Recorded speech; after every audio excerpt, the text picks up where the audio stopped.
Queridos, o tema de hoje é um tema que, embora seja datado há vários séculos atrás, tem os seus requisitos nos dias de hoje, tem sua influência no dia de hoje, e por isso a importância de estudarmos ele. Eu julgo que muitos dos problemas que temos, principalmente relacionados à depressão, à ansiedade, estão conectados ao tema da aula de hoje.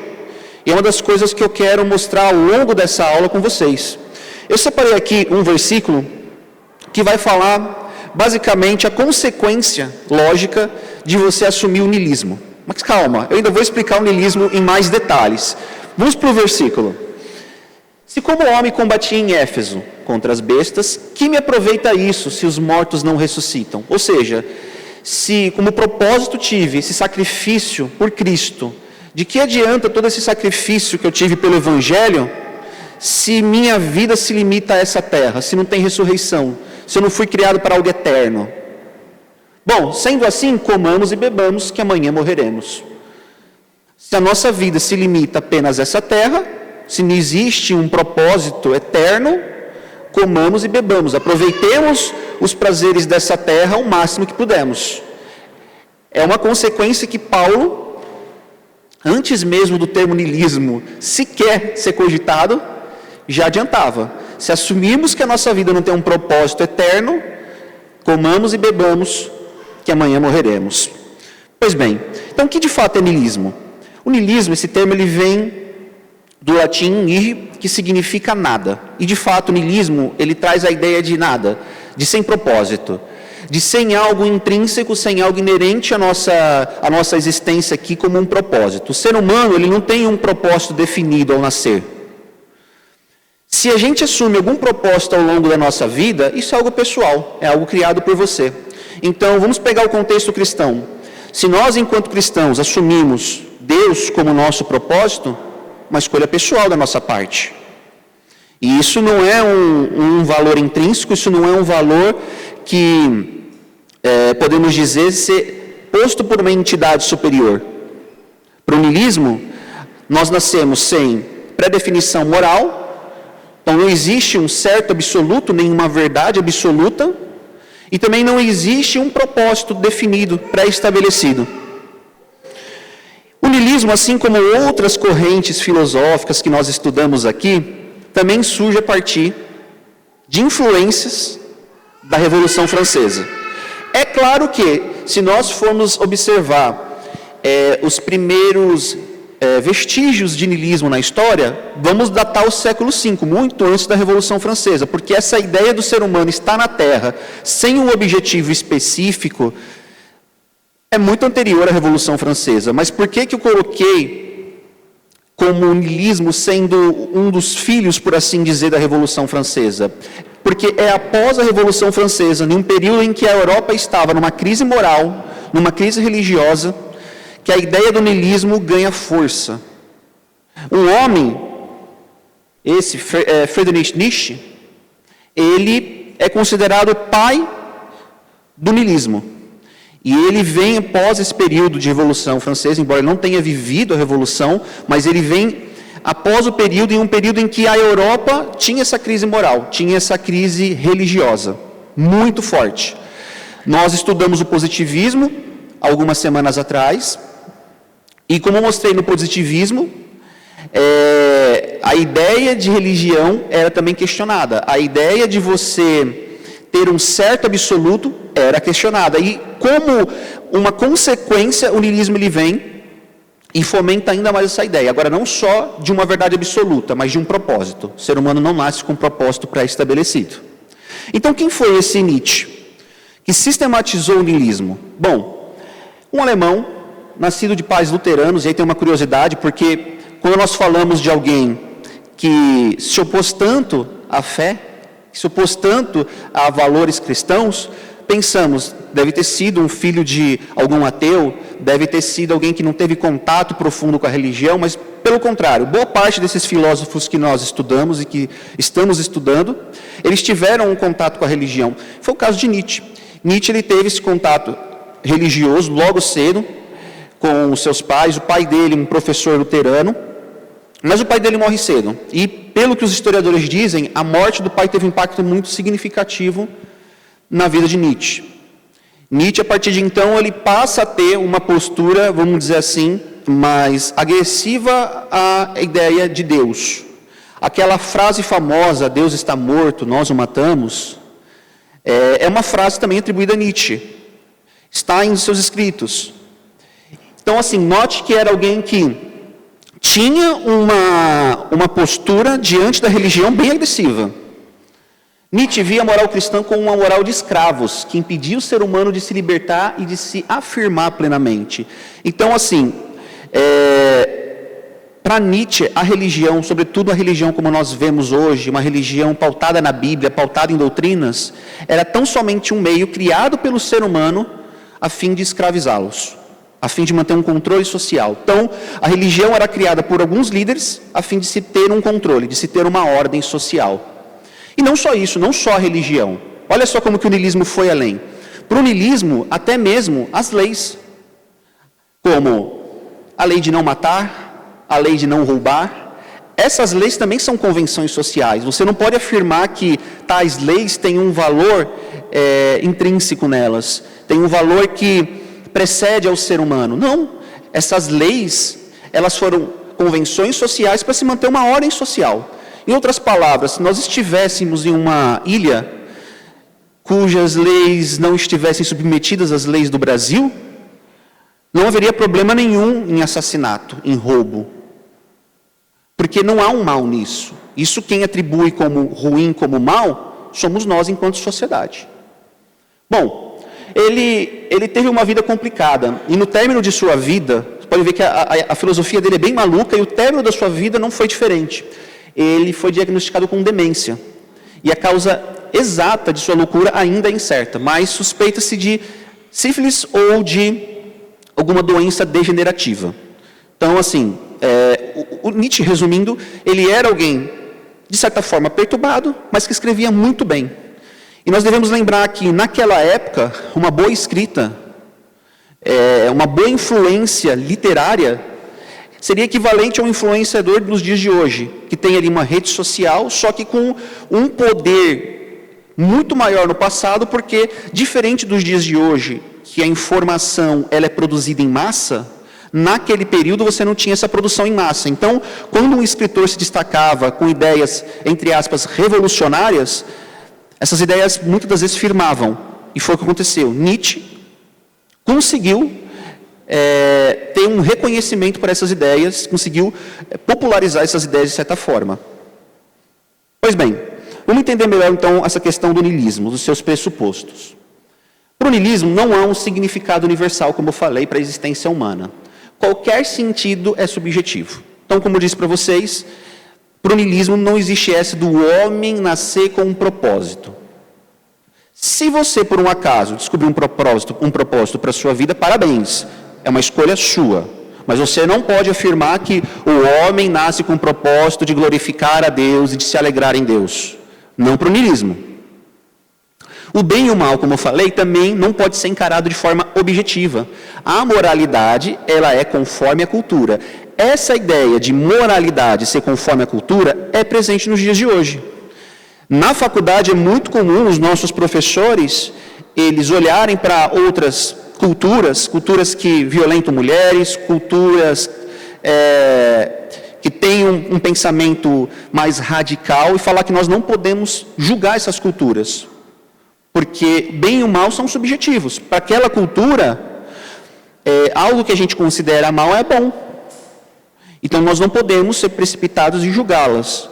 Basicamente, o niilismo tem esse pensamento de relativismo moral. Como eu disse, deu o exemplo da ilha. Se estivéssemos em uma ilha, ninguém poderia falar assim, matar é errado. Afinal, as leis de matar são leis de países. A maioria dos países convencionou-se que matar é ruim. Mas não necessariamente matar seja algo ruim, bem como roubar e etc. E é pensando nisso, meus irmãos, que nós podemos observar que hoje muitas pessoas falam assim, olha, aborto é assassinato e é errado. Mas outras vão falar, quem disse que é errado? Por que aborto é errado? e vão relativizar essa questão. Então, assim, o relativismo, ele ganha ainda mais força por meio do niilismo. Então, o niilismo é uma dessas correntes que fomenta o relativismo. Pois bem, não há verdades absolutas, ou conhecimento definitivo. Tudo pode ser desconstruído e reinterpretado. Essa ideia de desconstrução, ela vem ficando cada vez mais famosa. Nos nossos dias, por exemplo, sabe uma desconstrução muito divulgada? É a desconstrução de gênero binário. Então agora não se pode mais afirmar que existe apenas homem e mulher. Essa ideia ela foi desconstruída socialmente. Agora nós temos o não binário. E assim, eu gostaria assim, minutos falando dessa lista de gêneros, que são cada dia que passa atualizada. Então esses termos são atualizados. Por quê? Porque a sede por desconstruir, ela nunca é saciada. Uma vez que se convenciona, bom, não existe apenas dois gêneros, existe o não binário, vai surgir alguém falando, mas eu não estou satisfeito em estar dentro desse padrão. Eu quero desconstruir esse novo padrão do não binário. Então ele coloca um não binário alguma coisa. Aí, não, mas na verdade, eu não me contentei só com 4 definições, eu quero uma quinta, porque eu quero estar fora disso, eu quero desconstruir esse novo conceito. Então ele cria um quinto gênero, agora eu sou um pangênero, e por aí afora vai. Então as pessoas, elas têm essa sede de toda hora estar desconstruindo, para não se verem dentro de que eles chamariam da caixinha. Eu não quero estar dentro de nenhuma caixinha, eu quero ter meu próprio rótulo. Então, é comum, dentro da lógica niilista, a pessoa se perder nesse desconstrucionismo. Até aqui tudo bem? Então vamos seguir. Bom, vamos tratar da influência niilista. Eu sei que aqui é uma parte polêmica, porque essa aula ela vai para o YouTube. E algumas pessoas que não são cristãs vão ver essa aula no YouTube e vão falar, bom, agora o Eduardo está sendo, de certa forma, extremista. Mas não é isso, meus irmãos. O pensamento niilista, de fato, ele teve uma influência negativa na história, que gerou mortes. Porque toda vez que você tira um propósito inerente do ser humano, fica um vazio. E esse vazio ele é preenchido em algum momento. Quando o homem nasce e ele não consegue identificar o seu propósito e ele se sente vazio, tem 2 caminhos. Um é a depressão e o suicídio. O outro caminho é o caminho de algum líder, de alguma ideologia preencher aquele espaço. E foi o que aconteceu na história.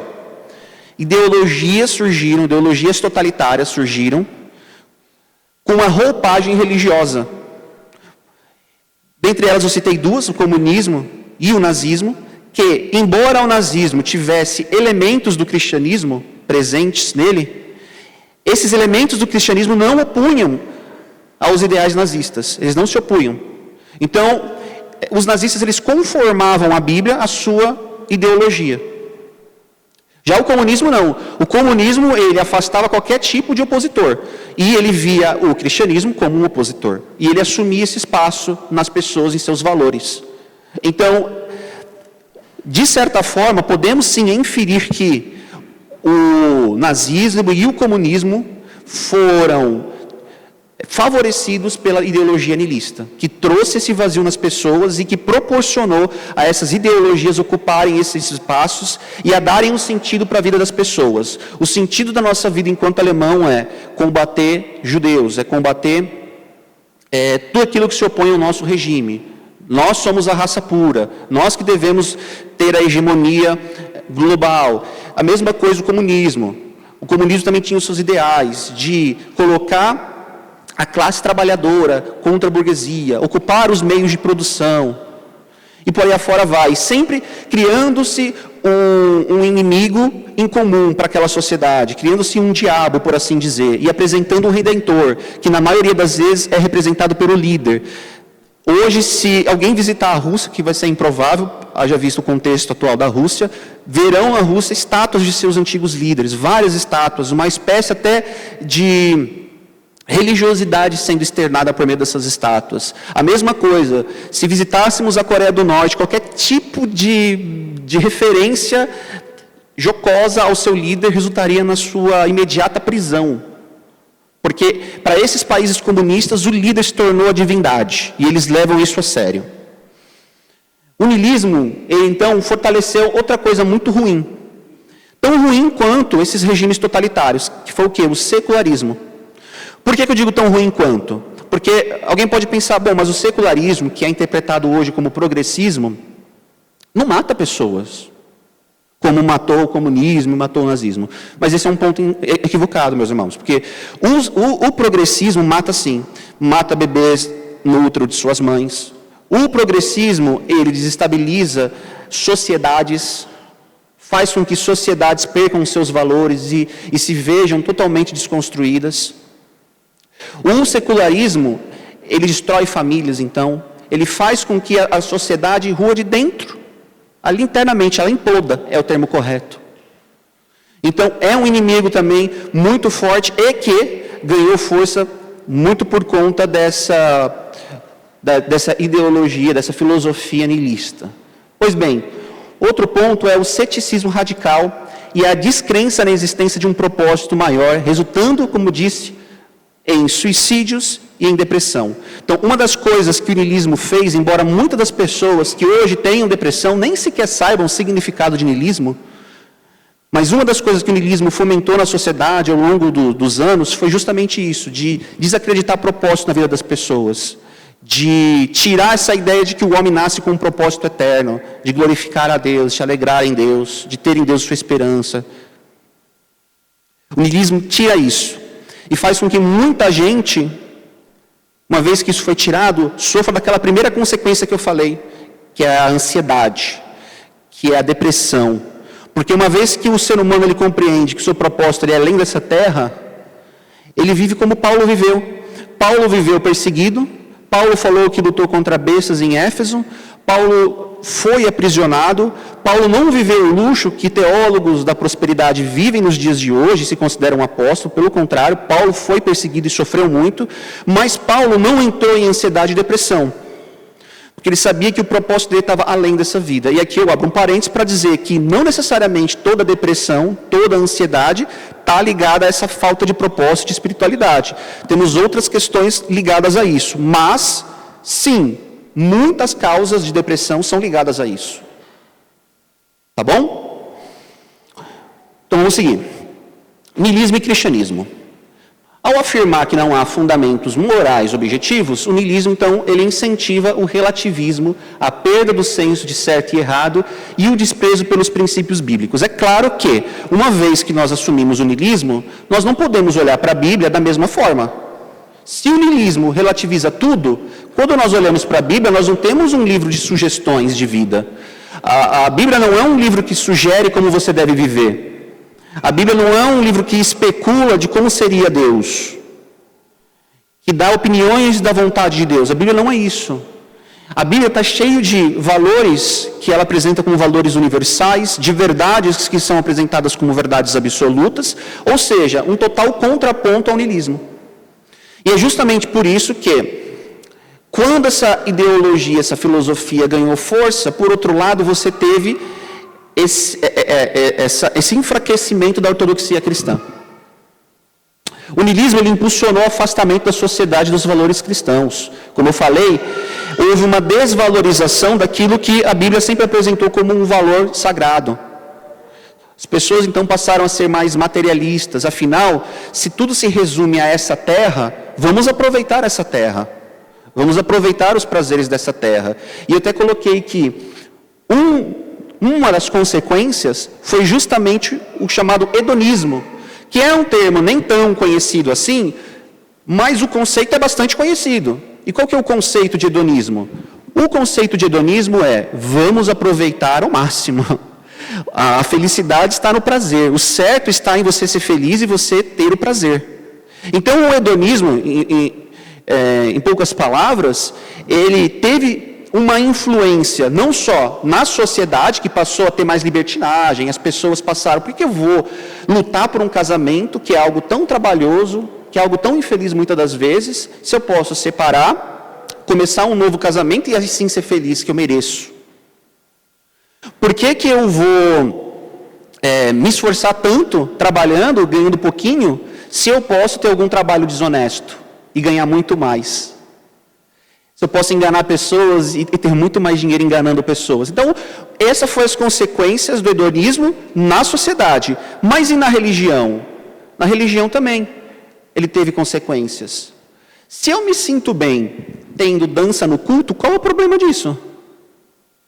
Se eu me sinto bem com uma pregação que está me passando mensagens motivacionais, qual é o problema disso? Então as pessoas passaram aí à igreja em busca do sentimento bom, do prazer, que é muitas das vezes manipulados por instrumentos.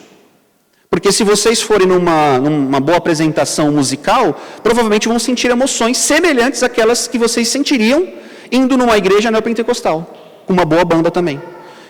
Então, essas foram uma das consequências que o niilismo causou na igreja. Ele trouxe, junto com ele, o hedonismo. Pois bem, outra coisa que o niilismo trouxe, e aí tem que tomar cuidado, porque essa parte, ela é uma parte um pouquinho mais técnica. O niilismo, ele trouxe o que é chamado de existencialismo cristão. O existencialismo cristão, ele é uma resposta ao niilismo. Não é que o existencialismo cristão, ele é a mesma coisa que o niilismo, ele é uma resposta. Porque o existencialismo, ele basicamente vai falar, olha, embora você não nasça com um propósito, você tem que descobrir o seu propósito. Essa é a ideia do niilismo sem ser o cristão. Mas o niilismo, quer dizer, do existencialismo sem ser o cristão. Mas o existencialismo cristão, ele já coloca que o homem nasce com um propósito. E esse propósito é Deus. Aí até aí, ok. Se parasse aí, nós falaríamos que somos existencialistas cristãos. Mas não para, óbvio. Então, assim, dentre eles temos esse Søren Kierkegaard, que foi um dinamarquês. Tem até a estátua dele ali na Dinamarca, em Copenhague. Posteriormente a ele, tivemos outros também teólogos que desenvolveram a ideia do existencialismo cristão, que absorveram, como eu falei, elementos do niilismo, principalmente em suas respostas. E eles tiveram, e aí que entra o ponto problemático do existencialismo, eles tiveram a ideia de falar, não, você tem um propósito, esse propósito é Deus. Mas esse propósito com Deus, ele é subjetivo. E ele não pode ser pautado em doutrinas. Ele é pessoal. E é aí que nós entramos no que pode ser chamado de bagunça teológica. Porque a teologia acaba se subjetivizando. Pessoas então acabam falando, mas é assim que eu creio em Deus. É assim que eu manifesto a minha fé e você tem que respeitar. As consequências lógicas disso. Então, como consequência lógica, você tem que respeitar a minha forma de manifestar a minha fé em Deus. Eu gosto de manifestar a minha fé em Deus dançando. É assim que eu prego o evangelho. Então, para o existencialismo cristão, a igreja sofreu também muito com essa questão. Pode ver, a resposta não foi uma resposta positiva. A resposta ao niilismo da igreja, claro que nós devemos lembrar que o existencialismo, ele aparece num período principalmente turbulento, porque era um período da Segunda Guerra Mundial, então as pessoas estavam desesperançosas, angustiadas, muitas abandonando a fé. Como que pode Deus permitir tanta tragédia, tanta desgraça no mundo? Então, como uma das respostas, uma vez que o niilismo estava ganhando cada vez mais força, mostrando que não, nossa vida realmente se baseia aqui, porque se existisse algo além disso, Deus não permitiria que acontecesse tal coisa com seus filhos. Então, em resposta a isso, o existencialismo cristão apresenta uma péssima resposta. Uma péssima. A ênfase que a fé é uma escolha subjetiva e pessoal. O cristianismo não deve ser reduzido a doutrinas racionais. Olha só, a experiência do indivíduo com Deus é mais importante do que a teologia objetiva. Então, assim, repare que tem tudo a ver com muitas teologias dos dias de hoje. Que você vai para a igreja e você vai em busca de algo pessoal ali, de uma experiência pessoal, de um profeta falando com você alguma coisa, de eis que eu te digo, de que o Senhor assim me revelou. E é algo direcionado para você, uma experiência. E isso, obviamente, diante de tanta demanda, surgem as ofertas. Então, cada vez mais vão surgindo esses apóstolos, esses até mirins profetas, que vão manifestando ali o desejo das pessoas, de darem revelações a elas. Revelações genéricas, mas que saciam elas de alguma forma. A teologia deve dialogar com a cultura moderna e reformular sua linguagem para ser mais relevante, separando fé da razão e das verdades doutrinárias. Então esse foi um outro pensamento que acabou também ganhando força, de que nós temos que separar a fé da razão. O que acontece quando a gente separa a fé da razão? A gente deixa a ciência ser produzida por quem não crê em Deus, a gente abandona a nossa cosmovisão cristã da ciência, a gente abandona a nossa cosmovisão da esfera política, e acaba que a sociedade, por consequência, vai se secularizando cada vez mais. E como resposta cristã, eu separei aqui alguns autores. Mas se os irmãos quiserem, antes de eu ir para a resposta cristã, apresentarem algum ponto, fazerem alguma pergunta sobre o niilismo, fiquem à vontade. Não? Então eu vou seguir com a resposta cristã. Qual que foi a resposta cristã de homens que viveram no passado? Homens que viveram esse pós-segunda guerra? Bom, quando o homem recusa conhecer a Deus como o fundamento de todo conhecimento, ele se condena à completa irracionalidade e destruição.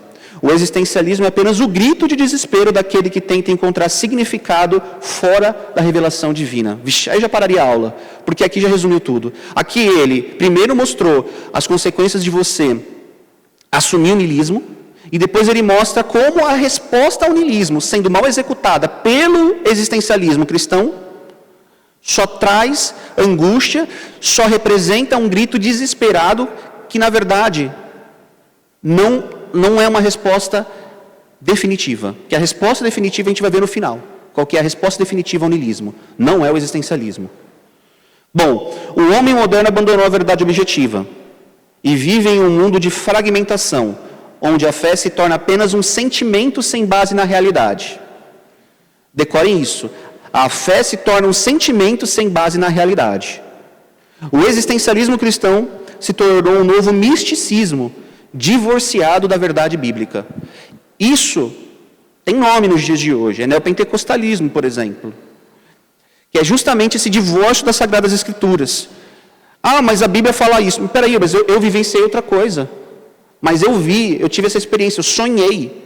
Então, se eu sonhei com determinada coisa, só pode ter sido Deus no meu sonho falando comigo. Não importa se a Bíblia está dizendo o contrário. Eu tive a experiência, eu sei que ela é real.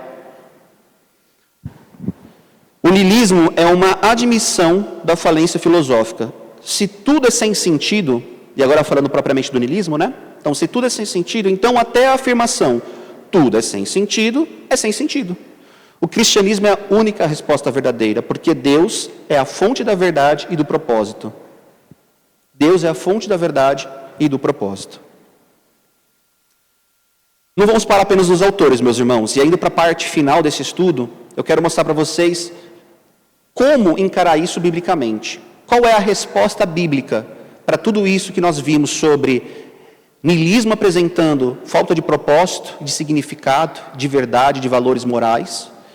E como uma das respostas ao niilismo, o surgimento do existencialismo cristão, por outro lado, agora apresentando como resposta, uma resposta fraca, uma resposta de que você de fato encontra propósito em Deus, mas esse propósito em Deus ele é um propósito também subjetivo, muda de pessoas para pessoas, ele é um propósito que não necessariamente precisa estar pautado nas Sagradas Escrituras, pelo contrário, não pode se limitar às Sagradas Escrituras, ser manipulado por elas, porque se você teve a sua experiência, você tem que viver ela da forma plena como ela é. Então, qual que é a resposta bíblica a tudo isso? O significado da vida está em Deus, não no vazio existencial. Porque o Senhor fez todas as coisas para determinados fins, até o ímpio para o dia do mal. Nós, quando estamos em todos os cultos, oramos pelas autoridades, porque nós entendemos que Deus até as autoridades colocou ali em seu lugar.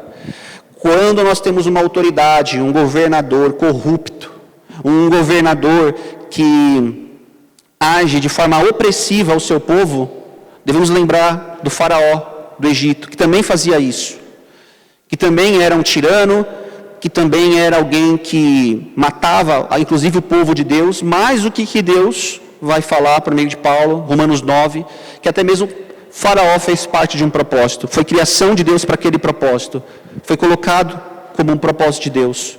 E assim acontece, meus irmãos, com todos os seres humanos. Assim acontece com até mesmo os animais. Deus ele é soberano e ele está no controle de tudo. E até mesmo o ímpio, até mesmo Nietzsche, foi criado por Deus com um propósito. Nós não entendemos os propósitos de Deus, Afinal, se entendêssemos a Deus, esse Deus teria sido uma criação nossa, né? Afinal, se Deus cabe na racionalidade humana, então tudo leva a crer que Deus é uma criação humana. Mas como Deus não cabe na nossa racionalidade por completo, é uma prova a mais de que Deus não é uma invenção humana.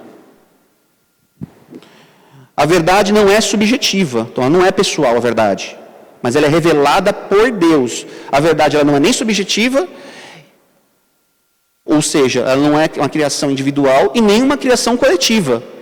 Não é porque a sociedade convencionou que determinada coisa é boa ou determinada coisa é ruim, que isso se torna algo bom ou ruim. É normal que a nossa sociedade veja criminosos como vítimas da sociedade. É normal que a nossa sociedade nos dias de hoje desvalorize a vida humana.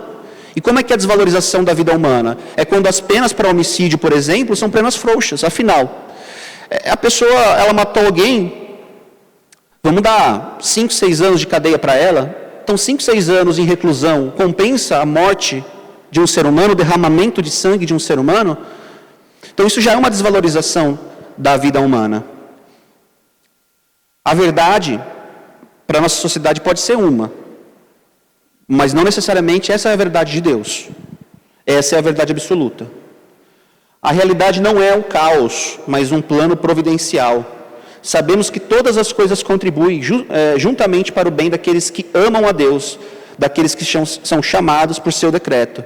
E aqui é o apóstolo Paulo de novo. E olha que o apóstolo Paulo é alguém que tem, vamos dizer, propriedade para dizer isso. Porque quando ele fala que todas as coisas cooperam para o bem daqueles que amam a Deus, o apóstolo Paulo, ele não está dizendo que todas as coisas cooperam bem. E tem uma diferença. Se todas as coisas cooperassem bem, aí beleza. Nós poderíamos dizer o seguinte: olha, eu não aceito enfermidade, porque isso não é cooperar bem. Eu não aceito pobreza, porque isso também não é cooperar bem. Mas agora, cooperar para o bem significa que doença, significa que pobreza podem me fazer bem. Vão me levar a ser mais parecido com Cristo Jesus. Vão ser benéficas para a minha alma, vão ser benéficas para o meu crescimento espiritual. Isso é cooperar para o meu bem. Então, todas as coisas, inclusive as ruins, estão cooperando para o meu bem. Deus estabeleceu a moralidade, não o homem. Porquanto, tendo conhecido a Deus, não o glorificaram como Deus, nem lhe deram graças. Antes, em seus discursos, se desvaneceram, e o seu coração insensato se obscureceu. Dizendo-se sábio, tornaram-se loucos. E aqui, literalmente, pode ver, Nietzsche se tornou louco. Aquilo que ele dizia ser sabedoria, bem como muitos outros antes de Nietzsche, que colocaram suas filosofias com a postura de sábio, demonstraram-se loucos. Demonstraram-se que essas filosofias só trouxeram destruição. Foi isso que demonstrou-se a história. A verdade não está na experiência subjetiva, mas em Cristo, tendo cuidado para que ninguém vos faça presa sua por meio de filosofias e vãs sutilezas, segundo a tradição dos homens, segundo os rudimentos do mundo, e não segundo Cristo. E aqui vai um alerta não só para os irmãos que estão aqui, mas para quem está em casa, quem está assistindo pelo YouTube. Tome cuidado, porque muitas dessas filosofias são apresentadas de forma seduzente, são apresentadas por professores universitários como um caminho para se ter paz no mundo, para se ter harmonia entre as pessoas. Afinal, nós temos que respeitar, a verdade é relativa, temos que ser compreensivos com a verdade de povos que discordam da gente. Você evangelizar e querer impor os seus valores, isso é você fazer uma agressividade de valores, isso é você querer violar a cultura, uma violação cultural é o termo que eles utilizam muitas das vezes. É uma violação cultural você querer ir para um país islâmico, ir para uma tribo indígena, e nessa tribo indígena, nesse país islâmico, querer impor os seus valores. Vai ser apresentado dessa forma nas universidades. O niilismo vai ser apresentado assim. O existencialismo vai ser apresentado dessa forma, como uma dessas consequências de respeito, um desincentivo à evangelização. Então tomem cuidado, porque isso é totalmente antagônico ao que nós temos de registro, e vale dizer isso, ao que nós temos de registro sobre Jesus Cristo. Porque muitas dessas pessoas dizem, eu acredito em Jesus Cristo, mas se esquecem que os registros que nós temos sobre Jesus Cristo estão na Bíblia. E tais registros que nós temos sobre Jesus Cristo mostram claramente que ele não veio para dar opinião, que ele não veio para dar sugestões, que ele veio para trazer a salvação, para trazer a verdade. Ele é a verdade absoluta. Então, concluindo, irmãos, nossa existência não é fruto do acaso, mas do plano perfeito de Deus, que nos criou para glorificá-lo e desfrutar de sua presença eternamente. Nós temos como a primeira pergunta do nosso catecismo a resposta para o niilismo. No nosso catecismo é bem claro, nosso propósito, ele é de glorificar a Deus e de nos alegrarmos nele para sempre. Esse é o propósito do ser humano. Nós fomos criados com um propósito, A verdadeira sabedoria e propósito são encontrados na revelação de Deus. E agora já uma resposta ao existencialismo, né? Assim como um mundo sem sentido conduz ao caos, uma fé ancorada na verdade bíblica nos dá direção, firmeza e esperança. É uma forma de nos blindarmos às tristezas dessa vida, às angústias, ao caos, às guerras. É uma forma de nos blindarmos, a entendermos que nossa esperança não se limita a essa terra. Nossa esperança está ancorada em Deus. E é por isso que nós temos firmeza, direção, sabemos para onde estamos indo. Temos firmeza, sabemos que Ele não nos abandona. Estamos firmes e temos esperança, porque sabemos que Ele vai voltar para novos céus e nova terra. Essa foi a aula de hoje, meus irmãos. Eu vou abrir então para que vocês façam alguma pergunta, se tiverem, ou comentários. Vou pedir para que envie o microfone ali na frente. Aqui, ó.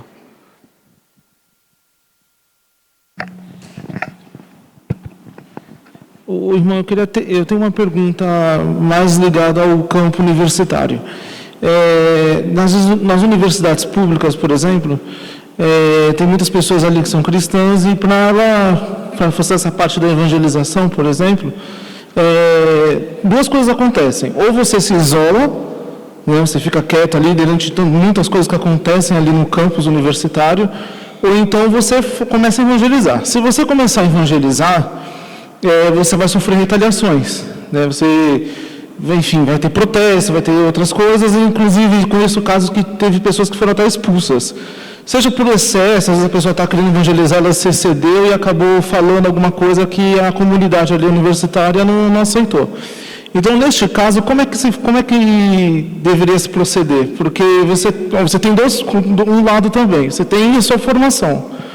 Se você evangelizar, você corre o risco de ser retaliado, até expulso e tudo mais, e você vai ser prejudicado na sua profissão. Ou você se isola. Então, nesse caso, como é que fica? Porque é uma questão muito difícil. Os jovens sofrem muito no ambiente universitário. Eu falo por mim mesmo, é muito difícil. Então, eu queria entender melhor como proceder nessa forma. Eu vou dar uma dica, porque eu passei por isso. Eu sou formado em letras. Letras, meus irmãos, é um curso de humanas, composto, na maioria das vezes, via de regra, por mulheres, por homossexuais. Raramente tem homem, hétero lá, essas coisas, é muito difícil. Então, assim, é um cenário muito hostil, não contra as mulheres, tá? Deixa eu explicar isso. As mulheres estão lá, não é porque a mulher seja problema, pode ter ficado dessa forma. O problema não é elas, é a ideologia que muitas delas carregam, que é uma ideologia feminista, uma ideologia anti-Deus, tá? É isso que eu quero dizer. E o que aconteceu? Na minha experiência, eu sabia que, se eu tentasse evangelizar debatendo com o professor, eu ia ser visto pela sala como um todo como um elemento hostil. Eu ia ganhar a animosidade das pessoas e eu não ia ter benefício nenhum com isso. O que eu fiz? Eu decidi me juntar a um grupo menor de alunos, porque eu sabia que eu teria muito mais condições de dialogar com esse grupo menor, seriam, vamos dizer assim, os meus amigos da faculdade, que não eram cristãos. Eu teria muito mais facilidade em conversar com eles do que em conversar com um todo. E foi exatamente o que eu fiz. Eu me aproximei de um grupo, então o professor ele apresentava ali uma opinião, uma filosofia que era totalmente contrária a Deus, acabava a explicação dele, estávamos, por exemplo, no intervalo, eu provocava meus colegas. E eu fazia ali algumas perguntas, alguns questionamentos, eles me colocavam alguns questionamentos também, e era a minha deixa, para partir daquilo, colocar a semente do Evangelho. Sempre de uma forma educada com eles. Então, minha sugestão é, Se você for pelo caminho, como você colocou, de embate com um professor, provavelmente você não colha bons resultados disso. Você vai ter um afastamento por parte de muita gente, eles não vão querer nem ter essa conversa mais particular com você, eles vão te rejeitar, ver você como elemento hostil, até mesmo para que não sejam vistos como você. Então, se eu me sentar ao lado dele, as pessoas vão olhar para mim e vão falar, eu sou como ele. Então, não vou nem querer sentar perto de você, você não vai ter oportunidade, talvez você se feche, em termos de oportunidade, e ganhe apoio só de eventuais cristãos que estão ali. Mas se você escolhe o caminho de, vou me aproximar de alguns, vou tentar fazer amizade com alguns, e aí a partir dessa amizade com alguns, você consegue se posicionar e passar ali os seus valores para eles, talvez você tenha mais efetividade, porque é realmente desafio. Eu não estou falando que esse é o único caminho, estou falando que foi o caminho que eu segui na universidade. E aí, na universidade, foi o que eu fiz. Eu tinha quatro colegas que sentavam comigo, a gente discutia a matéria no final, no intervalo. Eu era um daqueles que conduzia a conversa para a gente discutir, muitas das vezes. Entrava nos assuntos mais polêmicos. E eu gostava sempre de começar com perguntas, tentando colocar eles a pensarem.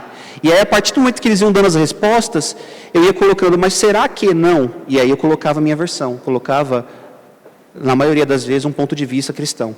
Porque ali, a questão, muitas das vezes, era, eu não tenho problema com Deus, eu sei que existe Deus, então eu não estava conversando com ateus. O ponto eram pessoas que acreditavam, entre aspas, na existência de um Deus, mas que era um Deus muito subjetivo. Então eu tinha que quebrar isso. Boa parte delas tinham aversão à Bíblia, por exemplo. E era um dos assuntos que eu gostava de levar para eles. Eu gostava de tentar fazer com que eles pensassem, sabia que tudo que você sabe sobre Jesus veio da Bíblia? O que você tem fora da Bíblia são escritos que vieram após Jesus. Mas tudo que você tem sobre Jesus são os relatos dos apóstolos. Então, assim, se você está falando que acredita em Jesus sendo assim, de onde você tirou essa ideia?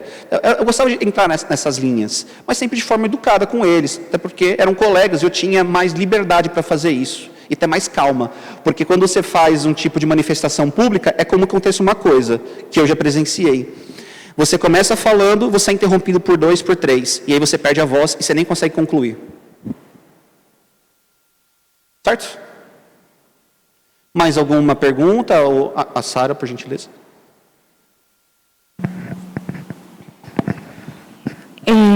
Eu fui pesquisar aqui a data de nascimento do niilismo e eu observei que foi muito próximo da primeira Revolução Industrial.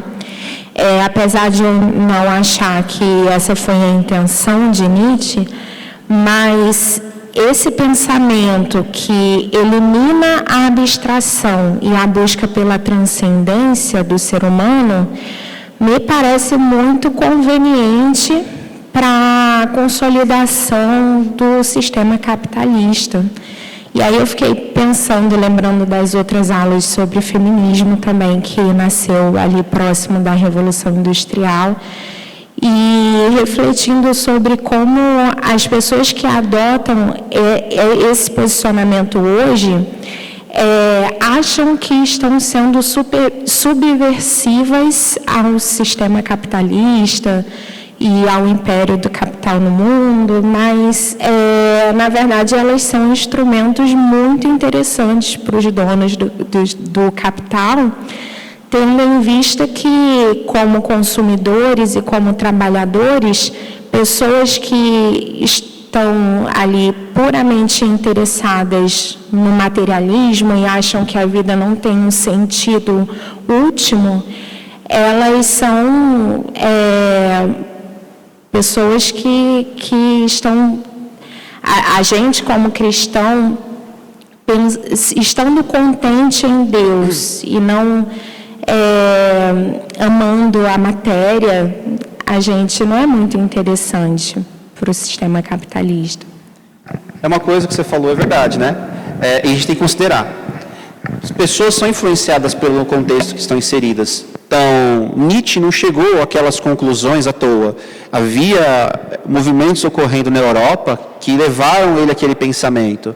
E falando hoje do capitalismo, né, dessas pessoas que são, entre aspas, progressistas, que se colocam como subversivas, elas são iscas mesmo do capitalismo. Porque o capitalismo diz assim, o capitalismo não tem ideologia.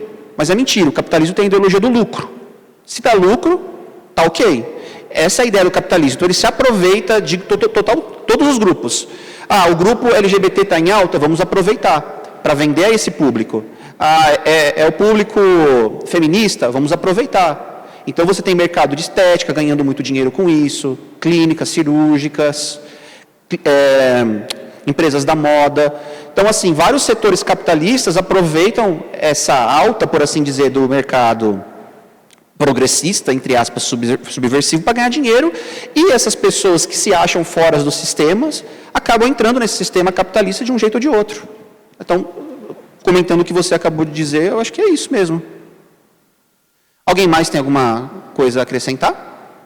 Ou alguma pergunta? Do contrário, a gente encerra com uma oração, meus irmãos. Então, vamos orar.